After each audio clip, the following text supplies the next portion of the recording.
За төлбөрийн чадваргүйтгэлийн тухай хуулийг хэлцэсхийг дэмжиж байгаа. Түрүүн бас хууль зүйн сайдын танилцуулгад дурддажсэн Монгол улс дахь бизнес эрхлэлтийн энэ ранкинг гэдэг юм уу те үнэлгээгээр бидний үнэхээр сүүл мушгиж явдаг зүйл бол энэ дампуурлын хуулийн эрх зүй, төлбөрийн чадваргүйтгэлийн хуулийн эрх зүй орчин байна. Олон жил яригадаад шинжилж чадахгүй асуудал байгаа. Энэ бол үнэхээр Монгол улсад бизнес эрхлэлтийг дотоодын болон гадаадын хөрөнгө оруулагчдын хувьд ч гэсэн хамгийн том саад учруулдаг асуудал. Тэгэхээр энэ хуулийг бол энэ шинэ эрх зүй орчныг бүрдүүлэх тал дээр энэ хуулийг хэлцэсхийг нь дэмжиж энэ хуулийг сайтар ажиллаад явах нь зүйтэй гэсэн байр суурьтай байгаа.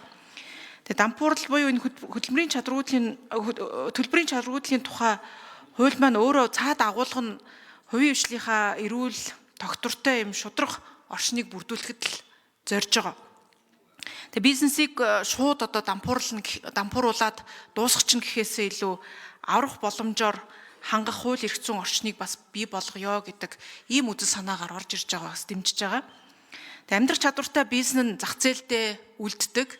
Амьдрах чадваргүй бизнес нь байхгүй болдог. Энэ тодорхой байдлыг бий болгохгүй бол энэ маань өөрөө эдийн засаг, энэ зээлийн харилцаа, бизнес хөрөнгө оруулалтын нөхцөлд маш их далд, зардал, эрсдлүүдийг авчирч өөрөө түрүүний хэлээд байгаа тэр зээлийн хүн өндөр байх те далд зардал өндөр байх нөхцөлийг бүрдүүлээд байдаг.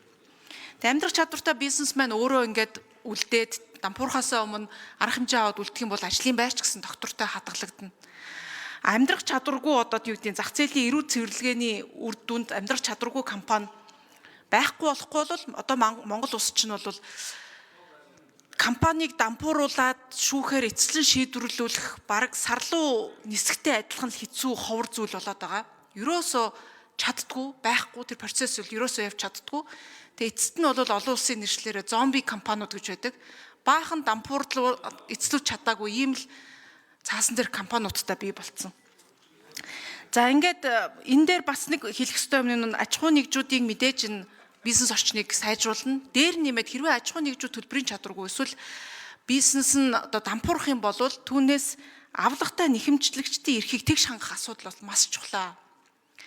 Тэгэхээр энэ бол хин төрүүлж нөгөө барьцаагаа авсан, хин төрүүлж хүчтэй илүү үр төлбөрөө хангуулад хүчгүй нь энэ үр төлбөрөө авч чадахгүй үлддэг энэ нөхцөлийг сайжруулах зорилготой байх ёстой.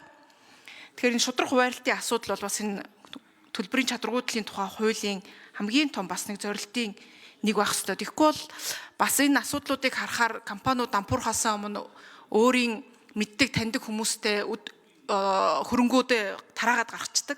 Тэгээ нөгөө ажиллаж байсан ажилчид нь нийгмийн даатгалын шимтгэлээж төлж чадахгүй хохироод үлддэг бас кейсүүд гардаг. Тэгэхээр энэ бол ийм ач холбогдолтой хууль байгаа учраас хэлцэсхийг дэмжиж байна. Тэгээ хууль зүйн байнгын орон дээр нэлээд асуудлаа сайн хэлцсэн учраас асуулт гэхээсээ илүү үг хэлж байна.